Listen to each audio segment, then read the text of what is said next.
Right, we'll call the meeting to order. We'll start with a moment of silence followed by the pledge.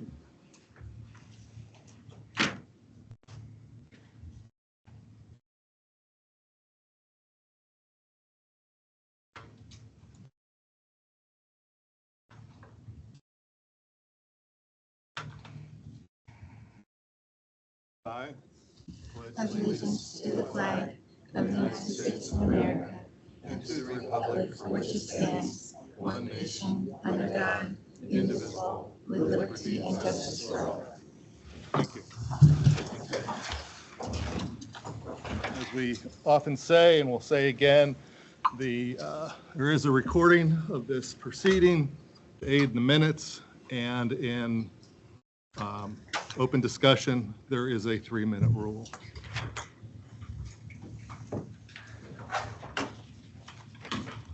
Okay, any public comment on agenda items only? Seeing none, we'll move on to the public hearing of the 2024-25 Human Services Plan, funding for the Homeless Assistance Program, HAP, in the Human Services Development Fund by Kwanzaa Smith, our grants manager.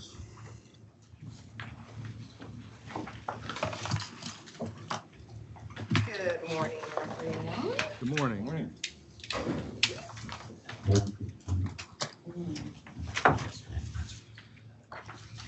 The Pennsylvania Department of Human Services requires counties to develop a plan to administer funds under the Human Services Block Grant. Monroe County is a Human Services non-block grant community where the Carbon Monroe Pike Joinder Board oversees the administration of the mental health, developmental services, and drug and alcohol components, making up 3 parts of the Human Services Plan.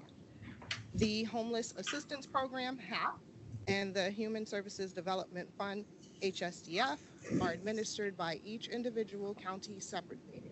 The Monroe County Fiscal Affairs Office administers HAP funding in the amount of $50,195 and HSDF funding in the amount of $93,507. Monroe County is required to complete a human services plan and budget for these component areas. In the Homeless Assistance Plan, we plan to serve 250 individuals. 50 individuals will be served through Pocono Area Transitional Housing, which will provide short-term housing and support services to homeless families in Monroe County.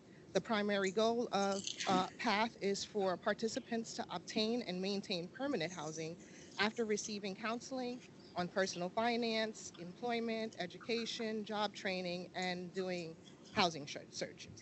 200 individuals will receive emergency shelter services from Women's Resources, also known as Safe Monroe, the Salvation Army, Family Promise of Monroe County.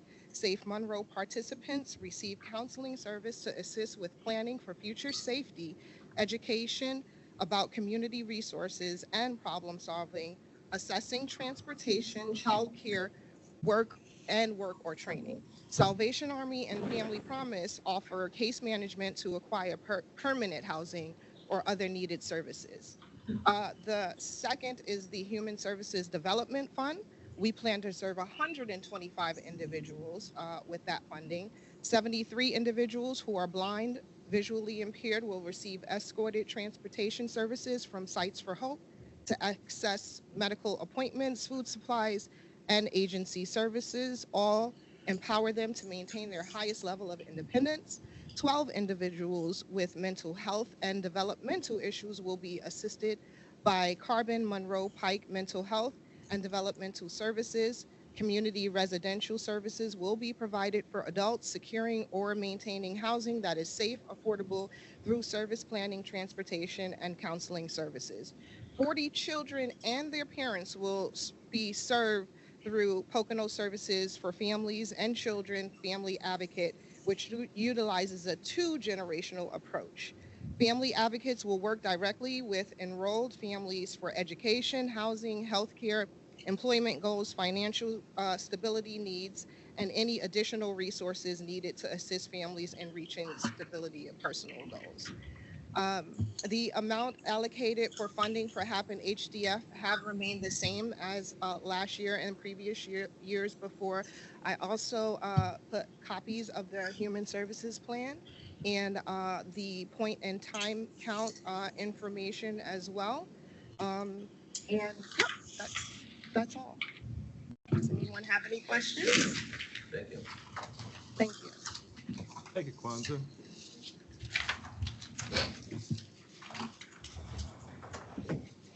Is there any motion? Do we need a motion to, because this is the second reading of, or the second meeting, correct? Correct. So it's to close the hearing. Yes. Is there a motion to close the hearing, please? Make a motion to close the hearing. I'll second that. All in favor signify by saying aye. Aye. Motion's carried. Corrections to the duplicate.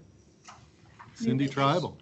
We have additions of 21,070 and subtractions of 1,232,480, or minus 1,211,410. Thank you. Is there a motion to accept the corrections to the duplicate? So moved. Second. All in favor signify by saying aye. Aye. Motion carries. Amend motion 24-252 dated 8/7/24 for computer capital purchase to correct the purchase of the Tough books for the Sheriff's Department in the amount of $28,322.56 to $26,812.30 for a decrease of $1,510.26. Is there a motion? So moved. Second. All in favor signify by saying aye. Aye. Motion carries. Old business, approve the minutes of the 8/7/24 Commissioners meeting. Is there a motion? So moved. Second. All in favor signify by saying aye. Aye. Aye. Motion carries. Approve the minutes of the 8/9 Commissioners meeting. This was with children and youth for the presentation of their needs-based budget. Is there a motion? So moved. Second. All in favor signify by saying aye. Aye. Motion carries. Proclamations and certificates. Jacob Christman, John Casey, and the Pocono YMCA 110th anniversary of continued service. Is there a motion to accept these proclamations and certificates? So moved. Oh, go ahead. That's right. So moved. Second. All in favor signify by saying aye. Aye. Motion carries. New business. Personnel. Approve A and B, the agenda, and approve and ratify the request to work additional hours in the assessment office and the sheriff's overtime. Is there a motion, please? So moved. Second. All in favor signify by saying aye. Aye. Motion carries. Moving on down to 2, electronic financial transactions. This is payroll and healthcare and dental claims. Is there a motion? So moved. Second. All in favor signify by saying aye. Aye. Motion carries. Travel authorization, authorize and approve and ratify travel request report for adult probation, conservation district, human resources, pretrial services, vector control, and veterans affairs. Is there a motion, please? So moved. Second. All in favor signify by saying aye. Aye. Motion carries. Carbon Monroe Pike Mental Health Developmental Services. Approve a memorandum of understanding and the collaborative agreement for CIT Law Enforcement Coordinator Position Development for the period of February 5th, 24 through December 31st of 2025. Is there a motion? So moved. Second. That is Mr. Detective Parrish now does that job, and he does it for the 3 counties. Thank you. All in favor signify by saying aye. Aye. Motion carries. Children and Youth Services. Approve the submission of the 23-24 third quarter Title 6E Juvenile Probation Claim Report for federal reimbursement and administrative costs in the amount of $2,785.74.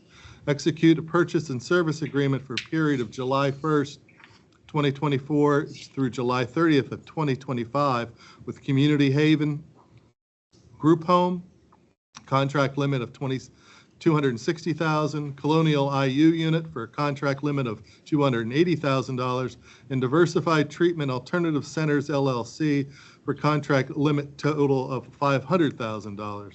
Is there a motion? So moved. Title IV. Oh, I'm sorry, Title 4E, yes. Apologize. That's all right. Second. All in favor signify by saying aye. Aye. Motion carries. Commissioner's Office, ratify the budget adjustment report dated 8/8 of '24 for $1,834,720. That is mostly, for the most part, for children and youth. We have to take $684,890 out of the general fund to pay the bills for the fourth quarter. We hope to be partially reimbursed by the state for that. Approve the budget adjustment report of 8/16 totaling $30,655. For the most part, that is money for aging of approximately $2,000. The commissioner, $3,000 for consulting fees for engineering. Courts, I think that's Riley's office, is $1,800 to cover electrical costs through the end of the year. The correctional facility is moving monies in maintenance departments for $15,000. Our maintenance is reallocating money for pest control for $3,000.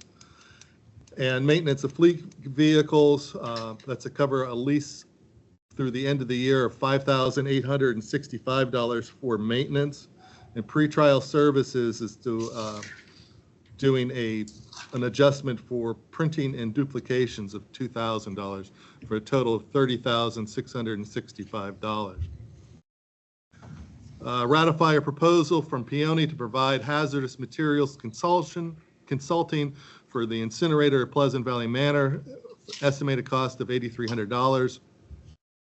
Ratify and authorize for the chief clerk to advertise for the following: sale of surplus vehicles, cancellation of the August 21st retirement board meeting, reschedule the August 21st salary board meeting time, and request for proposals for a community partnership gun safety coordinator. And also to add the following vendors to the county list of approved vendors.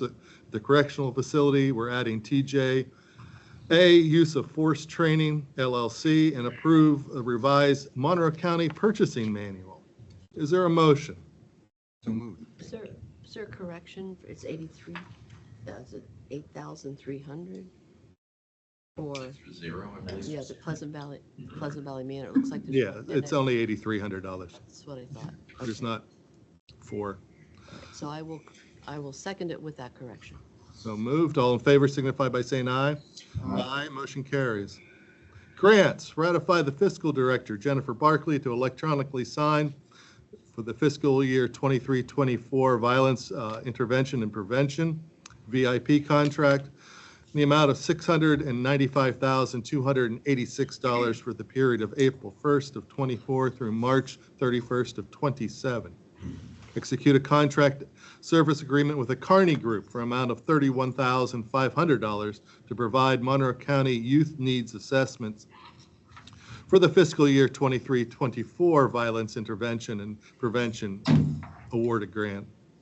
Ratify the grants manager, Kwanzaa Smith, to electronically sign the fiscal year 24 Burn Discretionary Community Project Grant, Congressman Matt Cartwright, DOJ contract number there, for the amount of $1,009,000 for the period of March 9th, 24 through February 28th of 26. Adopt a resolution to authorize the filing of the Emergency Solutions Grant Program in the amount of $1,426,239 for street outreach, rapid rehousing, homeless prevention, and emergency shelter, and approve the submittal of the ESG fiscal year 24 application, including the limited English proficiency, four-factor analysis, language access plan, and statement of assurance. Is there a motion? So moved. Second. All in favor signify by saying aye. Aye. Motion carries.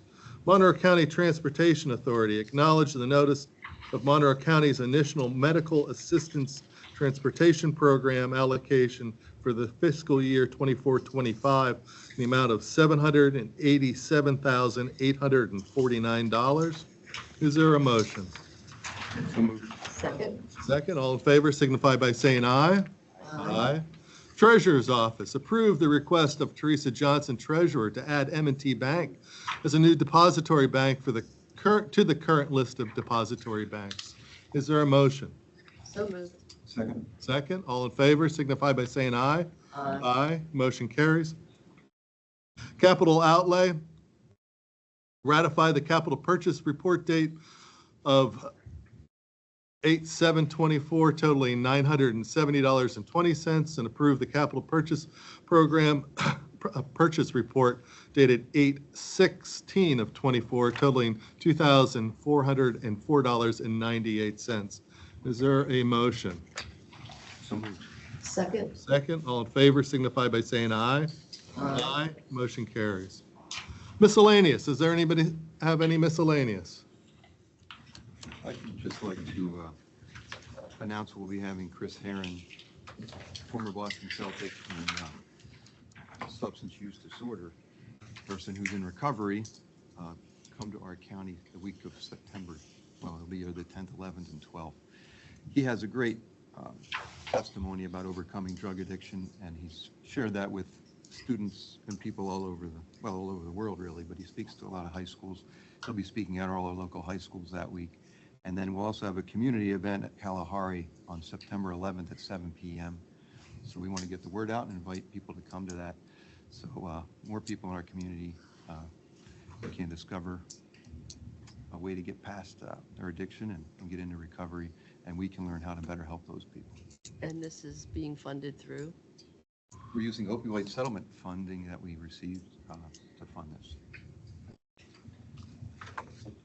Don't forget the West End Fair is this week.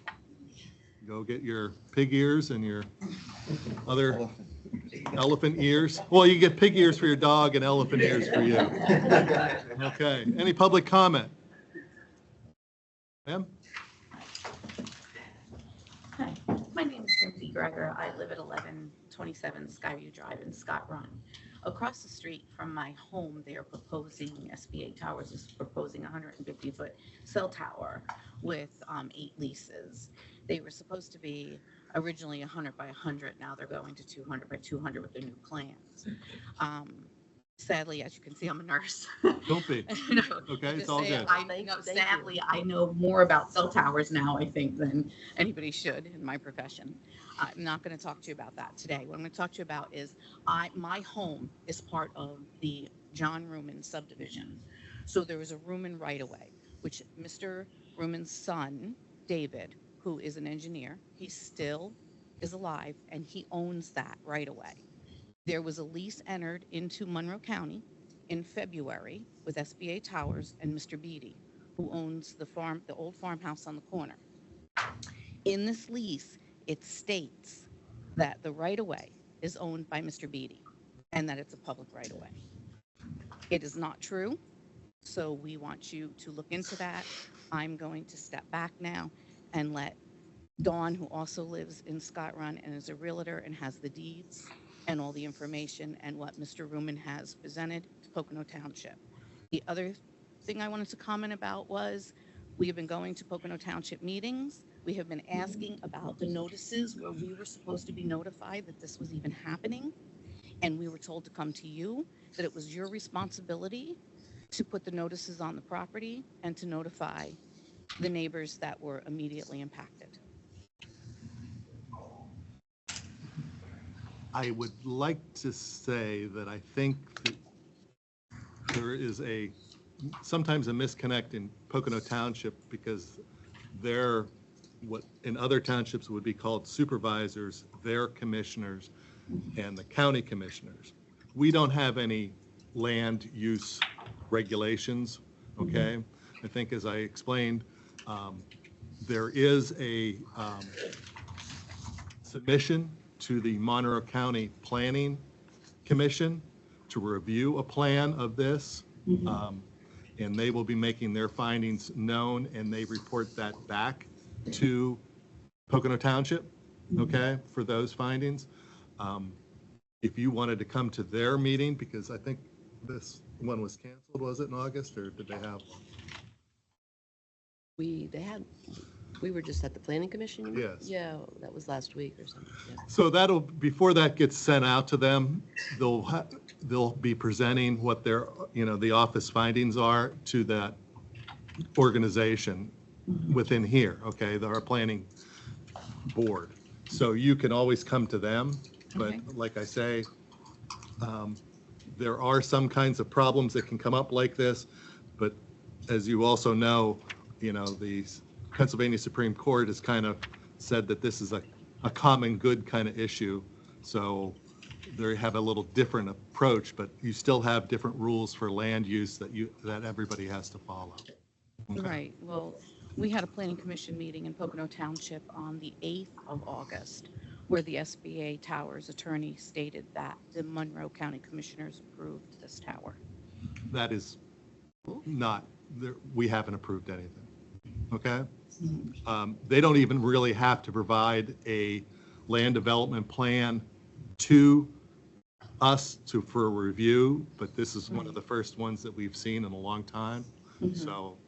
Well, the FCC Bulletin 65, which is now under revision if you Google it, which has not been updated since 1996, it has been mandated to be updated as to the effects of these towers to health and wildlife, and to not be in direct areas with children. The FCC Bulletin 65 now also makes notice to that, but it also states that the people that are directly involved need to be notified. Right, okay, Okay, thank you. thank you. Yes, please. My name is Dawn Eilber. I live at 1127 Skyview Drive, and I'm here with Cindy. And our biggest concern, like I said, we were not notified. We have gone to every township meeting for the past year, every planning commission. We do have an attorney. And the biggest thing is we're getting the runaround. I was personally told when I have been asking to show notices that this property was posted, and the residents were notified that this tower, to give us a chance to show them that it's a private road, we maintain it, township does not own it, nor do they do any work on it, and they have no right to come on our private road and tell us we have to put in a commercial 24 antennas, 350 feet from our properties. I own 12 acres up there. I pay immense amount of taxes to live in Pocono Township, and I should have had the right to have been notified that I was going to have a tower sitting 375 feet from my home with 24 antennas, 6 propane tanks, and we're getting the runaround on notices. There was a memorandum that was recorded in the Pocono, in your courthouse, saying that this was approved and that he owns this property, the 55 acres, and he owns our road, and nobody checked. And it's recorded that this is what it was. We've had to fight to show them that we own the road. We're still fighting the fact that we're still trying to be pushed around. They want to rip up our road. They want us to maintain it. And they want to say that the tower isn't commercial. If I'm a real estate agent, and it's common sense to say, if somebody's putting a lease on the property and renting out 8 antennas, that's 32 antennas, that's commercial. That's a lease. If you're collecting money on a property, this is a clean and green property. The man doesn't pay many taxes on this property, but $1,800 a year. They say, wow, it's 55 acres. It's only 811 feet wide.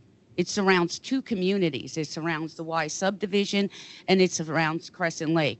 None of us were notified. How we found out was by accident. They knocked on my door by accident at 8 o'clock in the morning to do test sites. We feel that we should have had the right to know this and defend ourselves prior to it going to planning commissions, special exceptions. That just was not, we are residents of this township. I have lived here for over 35 years, and I've lived in my home for over 25.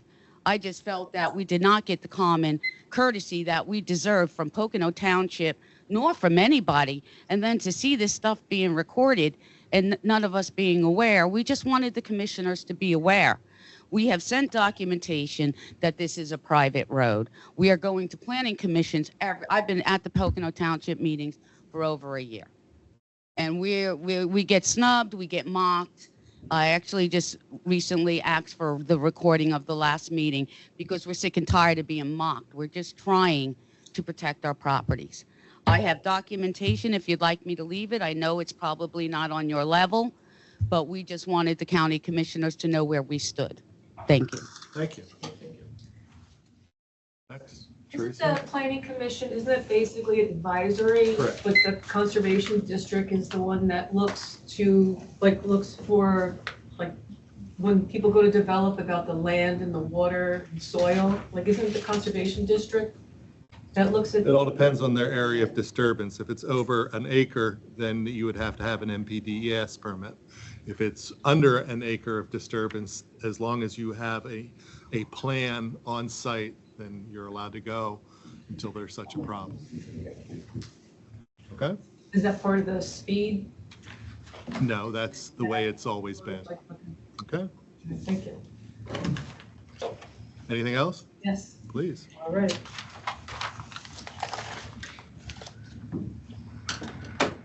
It's Teresa Pesh. So my public statement today is in regards to election laws, and I'd like to start out saying that we live in a constitutional republic where the people elect officials, the main government officials. The main purpose of government officials is to keep us safe and to maintain and help us to maintain our liberty and our freedom.